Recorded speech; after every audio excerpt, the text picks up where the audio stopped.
Hi everyone. तो अभी हम लोगों की होली सेलिब्रेशन निपट चुका है और आपको ये भी पता है कि केवीएस पीआरटी की प्रिपरेशन में हमारे पास केवल अभी 20 दिन बचे हैं। रिज़ल्ट हमारा आया था 28 फेब को और उसके बाद हम लोगों को 25-26 दिन लगभग मिल रहे थे एग्ज़ाम के, लेकिन जो फेस्टिवल के चक्कर में हमारे 5-6 दिन ये भी निकल गए। तो अब हमारे पास आज 7 है और हमारे पास केवल टाइम है 20 दिन का। 20 भी नहीं, 19 दिन ही मानिए आप। तो मैं थी अपने ससुराल में और जितनी भी मैरिड वुमेन हैं, एवरीवन नोज़ कि कितना पढ़ सकते हैं आप। और ड्यूरिंग फेस्टिवल तो आप नहीं पढ़ सकते हैं बिल्कुल भी। मैंने सोचा था कि मैं कुछ नहीं कर पाऊँगी तो मॉक तो दे ही दूँगी, पर मैं आपको दिखाती हूँ। मैंने केवल एक मॉक दिया है और मैं भी आपको उसके मार्क्स दिखा दूँगी। जो भी मैंने 3 टुकड़ों में दिया है, मतलब आज एक देर, मतलब आज थोड़ा सा, कल थोड़ा सा, ऐसे करके कर पाई हूँ। बात ये नहीं कि टाइम नहीं मिलता, बात ये है कि आप कितना थक जाते हो और उसके बाद आपका मन नहीं लगता। पहली बात तो रिज़ल्ट आया, सबको पता था कि मेरा प्री निकल चुका है, मतलब टियर 1 क्लियर हो गया है केवीएस का।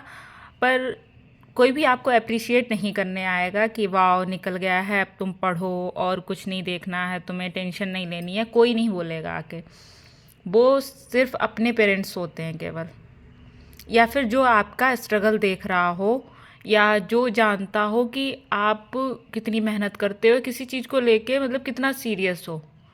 ठीक है, कोई ये कह देगा कि ठीक है पढ़ लो, तो कब पढ़ लो, क्या कर लो, मतलब ऐसा कोई भी नहीं बोलेगा कि हाँ ठीक है आप अपने हिसाब से करो जो भी करो। तो ये ज़िंदगी, अगर आप मैरिड हो और तैयारी कर रहे हो तो सब समझ सकते हैं। ठीक है, आप अगर अपने लिए स्टेप्स लेंगे तो आप बुरे होंगे। और हमें लगता है ये बुरा होना कोई बुरा भी नहीं है।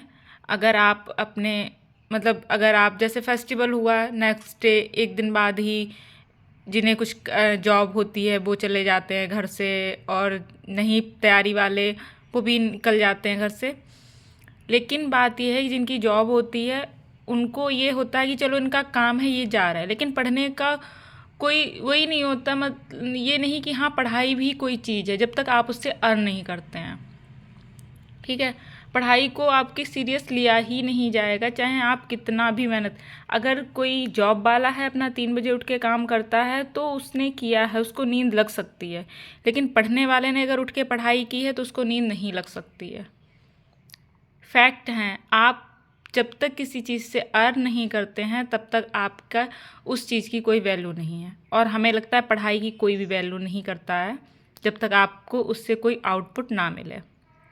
आप कितनी मेहनत करते हो, कोई इसका वो नहीं लेके आएगा कि हाँ चलो इन्होंने पढ़ाई की है तो रात में जगी हैं, या ऐसा कुछ नहीं होता है।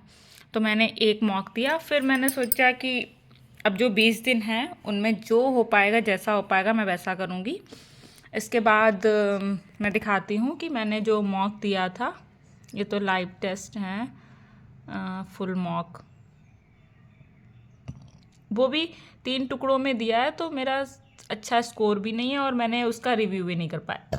पहले दिया था एक, तो उसमें 40 मार्क्स थे, और जो दोबारा ये अभी दिया होली के टाइम पे, इसमें 35.75 मार्क्स हैं कुछ।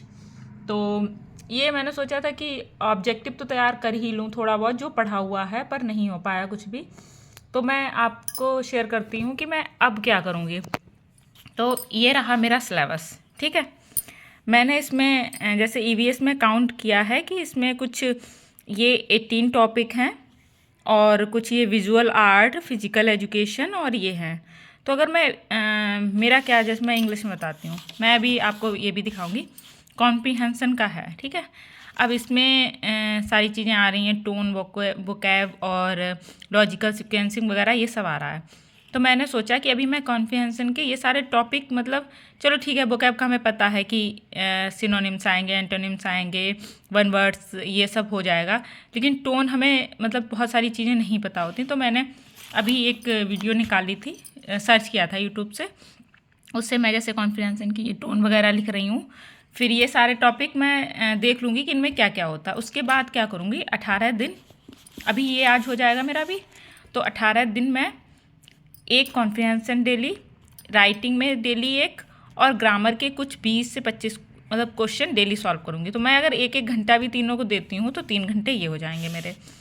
उसके बाद बात आती है हिंदी की। तो बात ये है कि मेरा ग्रामर कंप्लीट है, और इवन सबका कंप्लीट होगा। अगर किसी ने अभी केबी का मतलब क्लियर किया ही है तो उसका ग्रामर कंप्लीट होगा, क्योंकि उसमें ये सारी चीज़ें आई, मुहावरे लोकोक्तियाँ भी तैयार की होंगी आपने, और ये अपठित गद्यांश और पद्यांश भी तैयार होंगे। प्रॉब्लम केवल ये है हिंदी साहित्य का इतिहास और साहित्य की विधाएं, आपको ये प्रिपेयर करना है अभी। तो इसके लिए मुझे क्या करना है, मैं आज 7 है तो 7 को कैसे भी करूँ, मैं 1 शॉर्ट वीडियो देखूँ या फिर मतलब कोई प्लेलिस्ट मुझे मिल जाए, तो मैं ये हिंदी साहित्य का इतिहास पूरा कंप्लीट करूँगी आज ही 7 को। ठीक है, 7 को मैंने ये कंप्लीट कर लिया, 8 को ये कंप्लीट कर लिया। उसके बाद मुझे करना है राइटिंग प्रैक्टिस और बाकी क्वेश्चन प्रैक्टिस, तो मेरा ये हो जाएगा। उसके बाद आता है मैथ्स। अब मैथ्स का क्या, जैसे मैंने आज फ्रैक्शन चैप्टर मान लो उठाया, अब ज्योमेट्री का है तो ज्योमेट्री का मान लो मैं ये है, तो मैं देखूँगी एनसीईआरटी की 6th क्लास में कौन कौन से चैप्टर्स हैं। जैसे लाइन एंगल्स है, ये ज्योमेट्री में ही आ जाता है, तो लाइन एंड एंगल्स से 6 में होगा, 7th में होगा, 8th में होगा, जितने में है मैं एक टॉपिक उठाऊँगी, सारी एनसीईआरटी के वो चैप्टर्स कंप्लीट कर लूँगी। कुछ नहीं, इवन एक टॉपिक तो मेरा कंप्लीट होगा, टाइम तो देना ही पड़ेगा। उसके बाद आता है ये, अब ये पोर्शन क्या करना है, जैसे मैंने आज मुझे करना है फैमिली, फ्रेंड्स एंड कम्युनिटी। पहली बात तो मैं इसे यूट्यूब पे डालूँगी, अगर मुझे कोई रिलेवेंट वीडियो मिल गई तो मैं वहाँ से कंप्लीट करके इसके नोट्स बना लूँगी, और कोई डेफिनेशन वगैरह है उसे लिख के देख लूँगी। और रही बात है कि एनसीईआरटी से, तो मैं देखूँगी family and friend and community से रिलेटेड किस किस एनसीईआरटी में कौन कौन से चैप्टर हैं, तो मैं आज ही कंप्लीट करके और उसके नोट्स बना लूँगी। तो ये मेरा शेड्यूल रहेगा कि एक दिन में एक टॉपिक।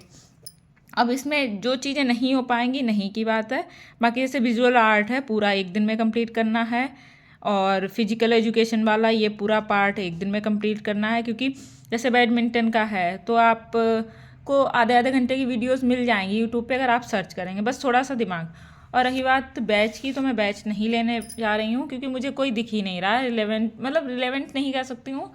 अगर आपको लग रहा है कि आप इतनी मेहनत करके ढूंढ के नहीं कर सकते हैं तो आप बैच लीजिए, मैं नहीं लेने वाली हूँ। नेक्स्ट थिंग आती है कि मैं आंसर राइटिंग इंग्लिश में करूँगी, हिंदी में। तो देखिए आपको मैं एक बात बताती हूँ, इंग्लिश के आंसर राइटिंग आप इंग्लिश में ही करेंगे, हिंदी की हिंदी में ही करेंगे। मैथ्स में बहुत कम लिखना होता है, उसे आप इंग्लिश में कर सकते हैं। रही बात आपका ये वाला पार्ट, अगर इसमें किसी को लगता है कि वो इंग्लिश में लिख सकता है तो वो इंग्लिश में ही लिखे, नहीं तो आप कोशिश करिए फिर हिंदी में ही आंसर लिखिए। तो मैं भी देखती हूँ, अगर मेरे नोट्स बन जाते हैं प्रॉपर, मैं इंग्लिश में लिखूँगी, अदरवाइज़ मैं हिंदी में लिखूँगी। तो ठीक है, बने रहिए मेरे साथ डेली टारगेट, और मैं डेली अब आपको दिखाऊँगी मैं कैसे तैयारी कर रही हूँ। ठीक है, थैंक यू, बाय बाय।